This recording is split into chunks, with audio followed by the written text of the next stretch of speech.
G'day everyone, Heath here from Australian Growing Solutions. Just want to give you a couple of tips when planting out a raised veggie and herb garden like this one next to me.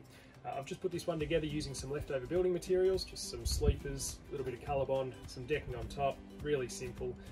The idea here, we wanted to have some herbs and veggies really close to the kitchen. This gives us the added benefit when we look outside from the kitchen. We get this really great backdrop with the greenery of the plants here. Just about ready to plant out. I've just got to finish filling this up. I'm using a good quality potting mix from AGS. I could use a sandy loam or some soil, but using a potting mix is a much better option. You get the drainage, really good drainage, you get the beneficial bacteria that exists within the potting mix, and you also get all the fertilisers and everything like that that come in there. So before I can do any planting, I've got to fill this up, so I'll get to that now.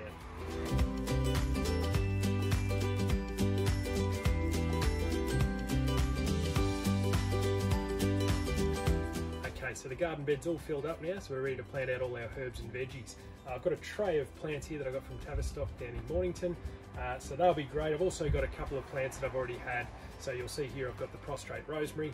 That's going to come in really handy to spill over the edge. Obviously with a long skinny garden bed like this, you might be inclined to just plant everything in a nice straight line, but having some things that spill over the edge, that'll just help give a bit of depth and a bit of dimension to the garden.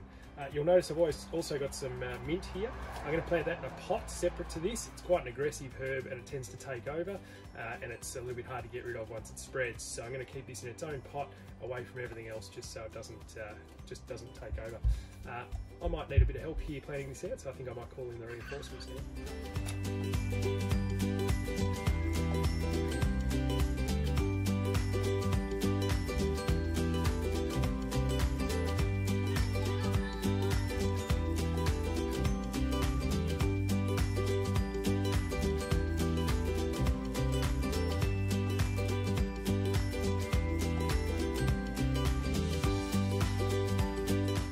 Alright, so we've finished planting up here, and we've given it a good water in, and I've also gone over it with some of this pine bark mulch. Now some people might use a lucerne or a pea straw or something like that, sugarcane mulch.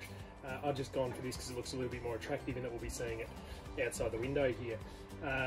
All that's left to do now is to go over with a bit of sea sole or some Charlie carp, just to give it a bit of a feed upon planting in. I've got a little bit crowded here. That's because, like most people, I get a bit carried away when I'm buying plants, but yeah, that should fill out, which is what I want to do anyway. I want to fill it all with green, so that shouldn't be a big problem. Make sure you check out some of the other videos, #rediscover your garden, and we'll see you next time.